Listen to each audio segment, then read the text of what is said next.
Welcome to something to talk about.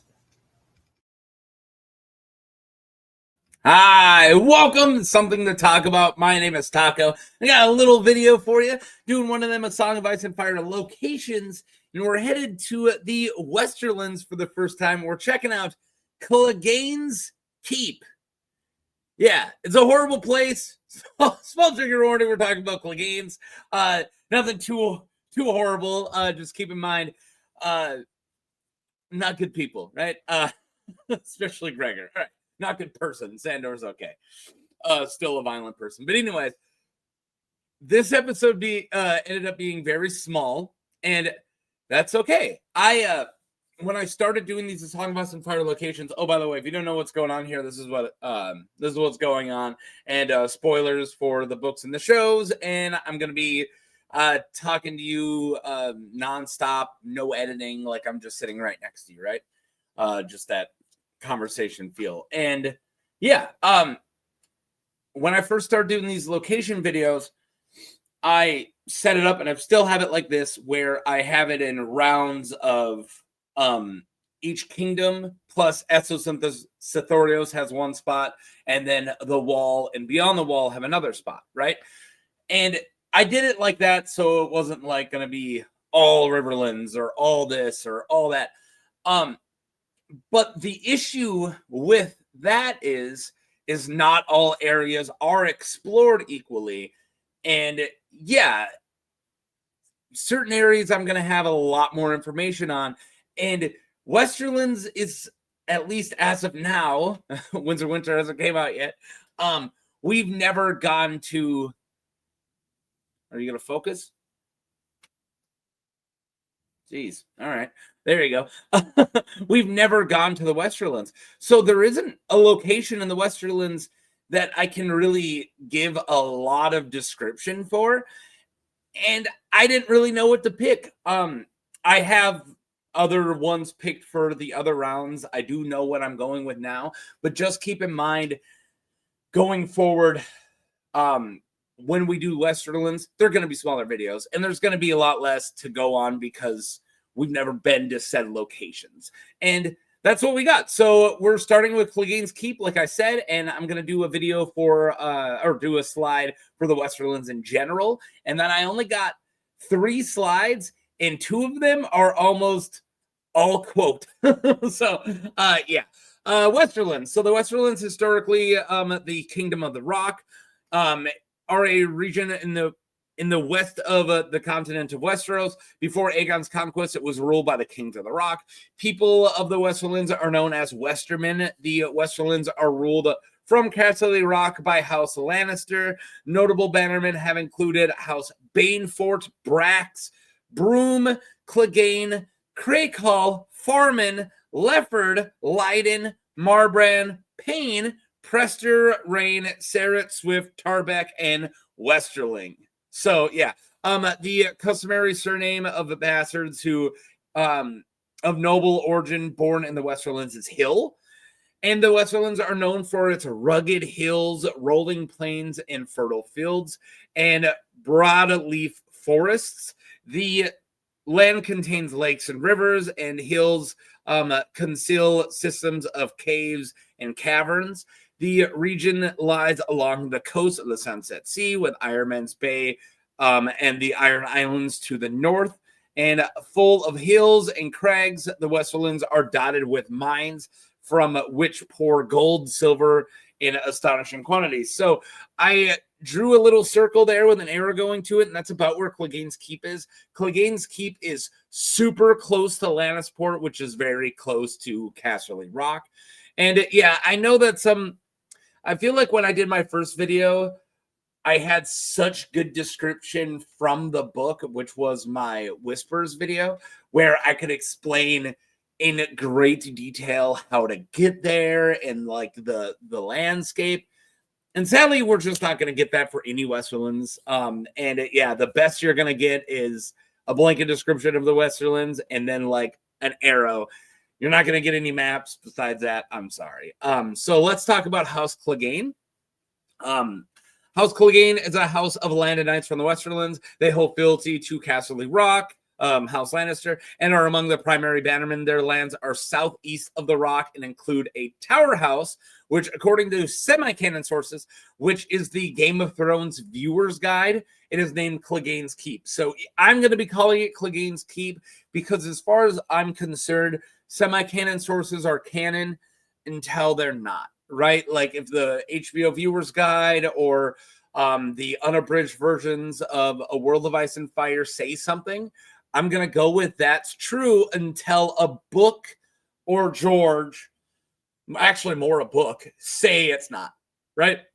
That's kind of how I go with the multiple semi-canon sources, is they are canon until they're not. And especially like the Citadel website, which is where we get most, not most, but all of the sigils that don't show up in the book we get from the Citadel website. And as far as I'm concerned, they're canon until they're not, right? Until something that is more canon, which is the books themselves, superseded. Anyways, that's a little rant I could do because this is going to be a short video. So I could tell you the story of Clegane's founding, but I'll let Sandor do it. So this is him talking to Sansa in Sansa 2, A Clash of Kings, which is really funny because I have a story later on that takes place after this, but it was in an earlier book. So we actually learn about the founding of the house in the second book, and we hear about Clegane's or Sandor's childhood in the first book, which is funny. So yeah, this is from Sansa 2, A Clash of Kings. Should I do a Sandor impression? Yeah, I'll never ever have another chance to do a Sandor Clegane impression because I'm never going to cover him in a character video.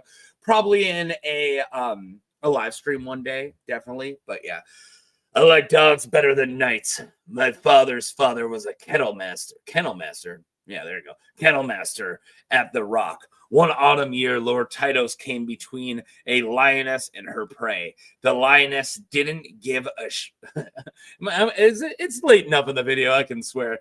Sorry, it's Sandor, but all right. Didn't give a shit. And she, if that was a Lannister's own sigil. Wait, the lioness didn't give a shit. She was on the Lannister's own sigil.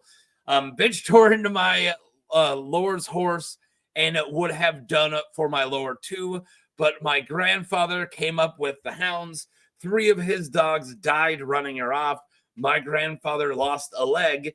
So Lannister paid him with lands in a tower house, and it took his son to squire.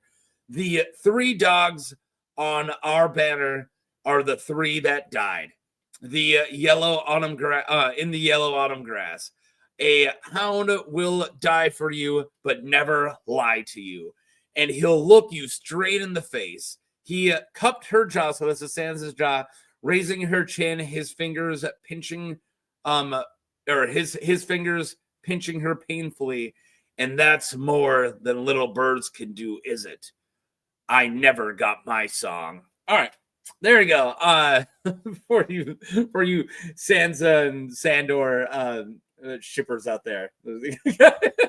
A little bit of interaction for you. All right. So yeah, like I said, I could just have said all that like in a normal, like, oh, and blah, blah, blah.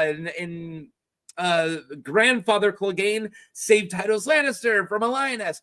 But why do that when we can literally get it from the hound's mouth, from the horse's mouth? And I'm doing that in the next slide too. So, because pretty much all we know of the house when it comes to where they live and their history is from like 3 pages. One of them is this one that we just covered. Another is another conversation between Sandor and Sansa. And the other is just like Ned thinking about it. And that's going to be our last one, which is funny because you really think of the Cleganes as one of the most explored houses in the Westerlands, other than the Lannisters, of course. And we really don't know too much about them. Or no, actually we know quite a lot, but it's all really small chunks is what I'm saying. And yeah, it sucks we never see their house. Okay. The second Clegane and his sons. So there you have it. A guy named Clegane saved Tytos Lannister from a lioness with his 3 dogs and got a tower house for it. The second guy, also named Clegane, got to serve as a squire for House Lannister. Sometime later, the second Clegane. So the dude's name was Clegane, and this guy's also named Clegane. So is he named Clegane? Because the house started from the first kennel master, right? Whose name was Clegane. So he named the house Clegane. And the second dude, they just call Clegane. Again, both of them. No Frank Clegane or anything like that. So, yeah. What? All right. Maybe he does have a first name. We just don't learn it. So this is the second guy. This would be Sandor and Gregor and their sister's father. Sometime later, the second Clegane inherited the keep and the lands from his father. So let's bring Sandor back to tell a little story about his childhood. This time from Sansa 2, A Game of Thrones. So both of these were from Sansa 2 chapters. Apparently, the second chapter for Sansa, the first 2 books, we get Clegane droughts, which is really funny. But this is from the book before. I was younger than you, 6, maybe 7. A woodcarver set up shop in the village underneath my father's keep. Say, hey, we learned something there. They also have a village. So they got the keep, which is a tower house, and a village. All right, cool, got it. And to buy favor, he sent us gifts. The old man made marvelous toys. I don't remember what I got, but it was Gregor's gift I wanted. A wooden knight, all painted up. Every joint pegged separate and fixed with strings, so they could make him fight. Gregor is 5 years older than me. The toy was nothing to him, and he was already a squire, near 6 foot tall and muscled like an ox. So I took his knight. But there was no joy to it, I tell you. I was scared all in white, and true, he found me. And true enough, he found me. There was a brazier in the room. Gregor never said a word, just picked me up under his arm and shoved the side of my face down in the burning coals and held me there while I screamed and screamed. You saw how strong he is. Even then, it took 3 grown men to drag him off me. The septums preach all about the 7 hells, but what do they know? Only a man who's been burned knows what hell truly feels like. My father told everyone my bedding caught fire, and our maesters gave me ointments. Gregor got ointments too. 4 years later, they appointed him with 7 oils and recited his knightly vows, and Rhaegar Targaryen tapped him on the shoulder and said, "Arise, Sir Gregor." So yeah, isn't it horrible that it was Rhaegar Targaryen that knighted Gregor Clegane, and Gregor Clegane killed his family? So yeah. So then we get bits and pieces here again, right? So we learn, tower house, and of course the horrible upbringing of Sandor Clegane, and so they got a village and a tower house. I got slim pickings of what their actual place looks like. So yeah, an ominous place. So this next bit is mostly taken from Ned Stark's words. The second Clegane's young daughter died mysteriously. So they did have a sister who died mysteriously, and Gregor is rumored to have been involved with that as well. So burned his brother, possibly killed his sister. Finally, the knight himself, their dad, died in a hunting accident, and it is implied that he was actually killed by his son Gregor. So Gregor most likely killed his father, burned his brother, and killed his sister. Gregor's awful. I hope I'm not telling tales out of school. I mean, I see a lot of Maegor apologists, which, I disagree with, but I really like my community, and if you guys are the Maegor-based folk, that's cool. It's funny, you don't see a lot of Gregor apologists. I don't think you can.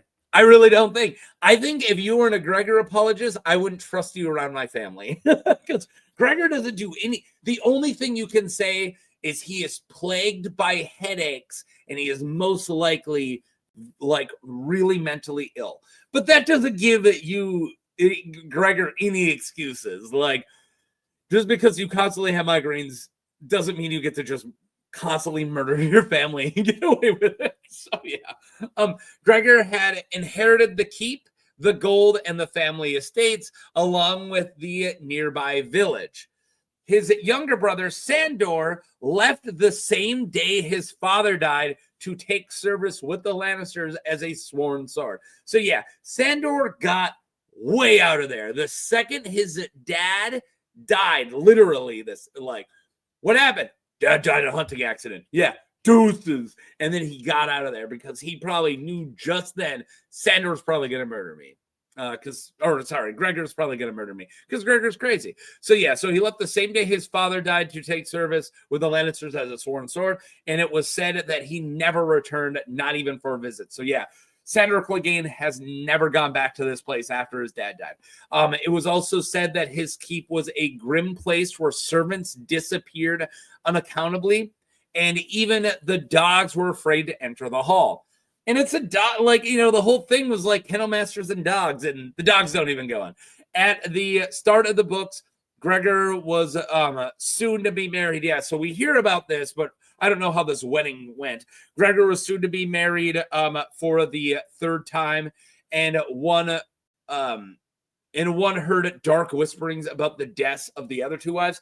So not only did he pretty much kill his entire family except for his brother, who he did violently maim, he also most likely killed his first two wives. Unlike his brother, Sir Gregor did not live at court. He was a solitary man who seldom left his lands, but for wars and tourneys.